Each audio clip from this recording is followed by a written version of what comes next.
थोडं एक आपल्याला थांबायला लागेल. आपल्याबरोबर आमचे प्रतिनिधी शिशिर शेलार जॉईन होत आहेत.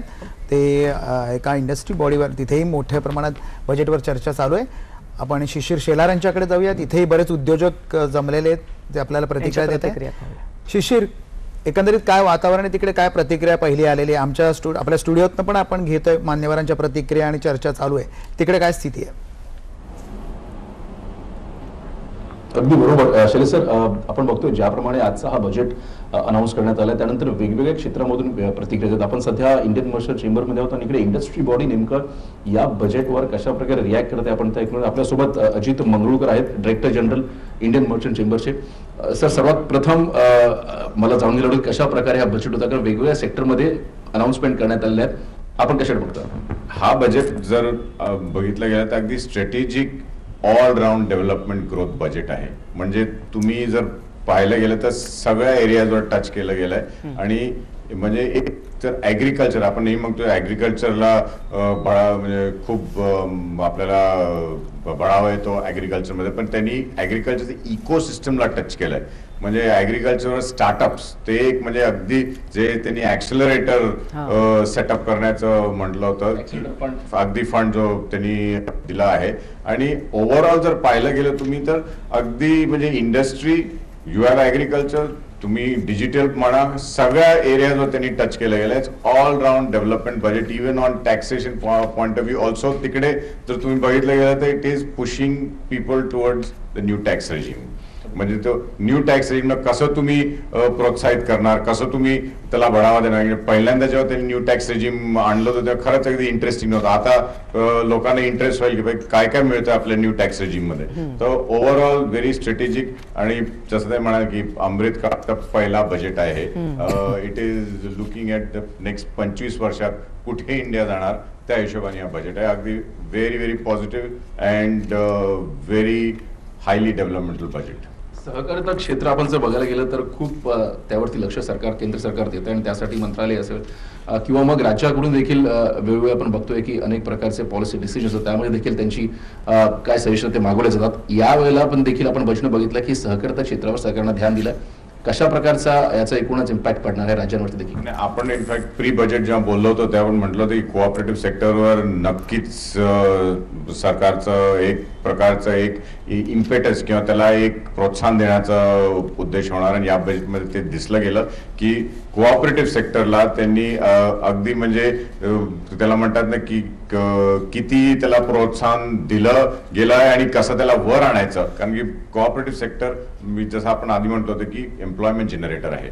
म्हणजे तुम्ही कोऑपरेटिव्ह राज्यातल्या कोऑपरेटिव्हला जर तुम्ही, आणि तो जो एक मुद्दा आहे की त्यांना डिफंक्ट होऊ नये द्यायचं. म्हणजे बऱ्याचशा ठिकाणी आपण असं दिसतंय कोऑपरेटिव्ह सेक्टर बंद झाले आणि तो अगदी फायनान्शियल क्रायसिसमध्ये आहे.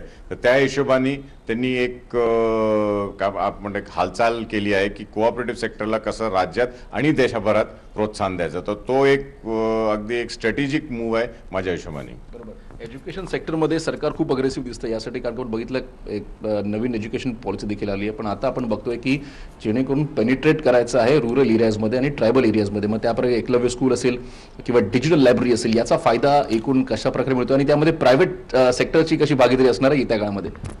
एज्युकेशनच्या याच्यामध्ये त्यांनी असं जे मांडलं याच्यात की इतकं इंटरेस्टिंग केलंय की सेंटर्स ऑफ एक्सलन्स, त्यांनी म्हटलं की 3 मोठे सेंटर्स ऑफ एक्सलन्स आम्ही करणार, ज्याच्यात AI आणि बाकी सगळ्या टेक्नॉलॉजीचं डेव्हलपमेंट होईल. आणि एज्युकेशनच्या हिशोबाने त्यांनी रुरल पेनिट्रेशन, आपलं एज्युकेशन आपण अर्बन टायर 1 टायर 2 सिटीजमध्ये जातं. इथे आता हा जो एज्युकेशनचा त्यांनी एक प्रस्ताव मांडलेला आहे तो ॲक्च्युली पेनिट्रेट करतो इंटू इंटिरियर ऑफ इंडिया.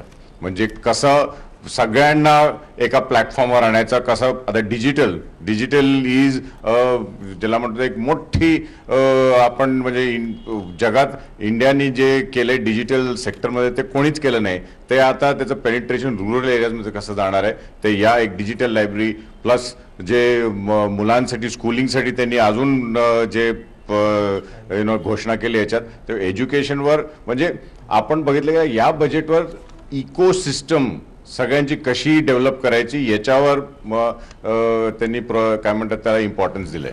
एक ज्या प्रकारे कॉर्पोरेट सेक्टर लक्ष ठेवतो ते म्हणजे कशा प्रकारे कॅपिटल एक्सपेंडिचर सरकारचं असेल. यावर्षी आपण बघितलं तो कॅपिटल एक्सपेंडिचर कॅपेक्स प्लॅन जो आहे तो देखील केंद्र सरकारने वाढवलेला आहे. मागच्या वर्षीच्या तुलनेत यावर्षी जास्त आहे.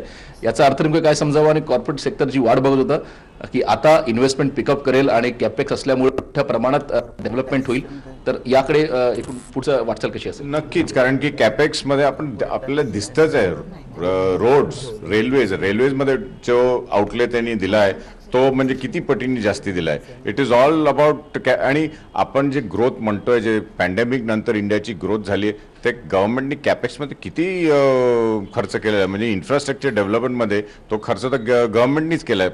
नाव प्रायव्हेट सेक्टर पण पुढे येईल, कारण की तेवढा ते इन्व्हेस्टमेंट मिळेल आणि तो फ्लो आणि आपल्याला जे ग्रोथ दिसते 7%. बाकीच्या देशात जर आपण पाहिलं global GDP, average global GDP is about 2%. China is 5.1% आणि US आय थिंक काहीतरी 1% वगैरे आहे. तर हा जो डेव्हलपमेंट आपल्याला दिसतोय ही is basically because of investment in capex आणि hopefully with this in private sector will start investing big time. म्हणजे त्याच्यात तुम्ही जितकं इन्व्हेस्ट करा इन्फ्रास्ट्रक्चरमध्ये तेवढंच तुम्हाला ते it is going to help in your growth. धन्यवाद आपलं एकूण विस्ताराबद्दल, या सगळ्याशी बोलल्याबद्दल. तर ज्याप्रकारे बघतो आपण कॉर्पोरेट सेक्टर असेल, कशा प्रकारे इंडस्ट्री बॉडी विचार करतात, वेगवेगळे सेक्टर्स आहेत, वेगवेगळ्या सेक्टर्समध्ये ज्या प्रकारे प्रावधान बजेटमध्ये केलं आहे त्यामुळे येत्या काळात प्रायव्हेट सेक्टरची इन्व्हेस्टमेंट देखील या सगळ्या क्षेत्रामध्ये वाढण्याची शक्यता आहे. कारण गव्हर्नमेंटने ज्या प्रकारे इकोसिस्टम केलं आहे त्याचा फायदा लोकांना तर होणारच आहे, पण त्याचबरोबर जे औद्योगिक क्षेत्र आहेत त्यांना देखील याचा फायदा याच्यामुळे मिळणार आहे. अशा प्रकारचं एकूणच आपण सध्या बघतोय वास्तव आणि विचार जे आहेत त्या सेक्टरकडून देखील करण्यात आलेले आहेत.